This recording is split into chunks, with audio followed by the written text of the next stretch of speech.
Okay, welcome to tutorial 2 for A Letter to My Valentine. I'm going to show you how to control the game in this tutorial. So, as the victim, you don't have many controls. Your main goal is to watch all the NPCs and try to spot the stalker. And you can move around by left clicking anywhere you want to go, or just clicking and holding the mouse button so you can so she always tries to follow the mouse cursor. And with the right mouse button, you can call the police on a suspect. And by doing, you have to highlight a guy by hovering him, and you can see that he changes color to light gray. And then you can click the right mouse button. I'm not going to do this now because then the scene will change. And you can click the right mouse button to call the police. You have to make sure that that you're very certain that this is the guy, because you can only do this once per round. If you pick the wrong guy, then you lose the round. And if you pick the right guy, you immediately win the round. Okay, so the controls for the stalker are the same for the movement, and with the left mouse button, but you also have to take photographs.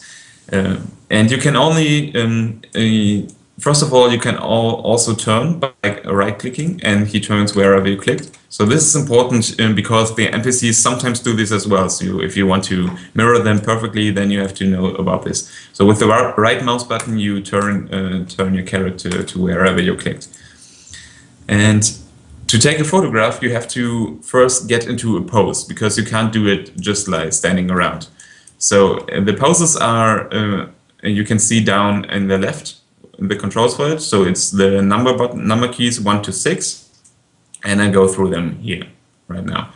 So the first one is already a tricky one, because you only can do this sometimes when you're in the correct position in the scene. This is sitting down, and here outside in the marketplace you can see these benches, and if you walk up to a bench, you can sit down. And while you're sitting, you can pull out the newspaper, just like the guy next to me right now, and then stand up again. You can always, if you press the button once, you start the action. If you press it again, then you cancel the action. The second action is you can take out your photograph camera. We don't have an object for that, but this is the animation for it. And you can take a photo like this. And you always see if you can take a photo because the menu option here is highlighted. It's low lighted if you can't do a photo. So I can do a photo, and you see the feedback flash right here. You will notice, let me switch the views here. You will notice that the victim does not see the flash, of course, because this would be too easy. But the victim does hear the shutter sound. So it's indicated to her that a photo was taken.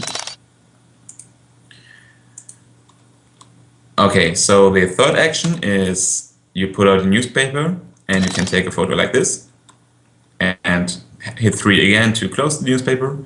The fourth action is tying your shoes. You can take a photo like this. The fifth action is very powerful because it's very subtle. You take out your mobile phone, let me turn you can see it. So I press 5, and he just puts up this right arm to his ear. And he can take a photo like this, but the photo goes up to the right side, because this mobile phone is already on the side of his face. But this is the only pose in which you can also walk around and make a photo. So this is a very powerful pose. And the last one you can only do in the shop part of the level up here. And this is, you go up to the stands and right click to turn towards the stand, and press 6, and he puts up some trousers and looks at them, and while you're doing this you can also make a photo. Okay, so these are the controls for the game, and in the next tutorial I'm going to talk a little bit about strategy.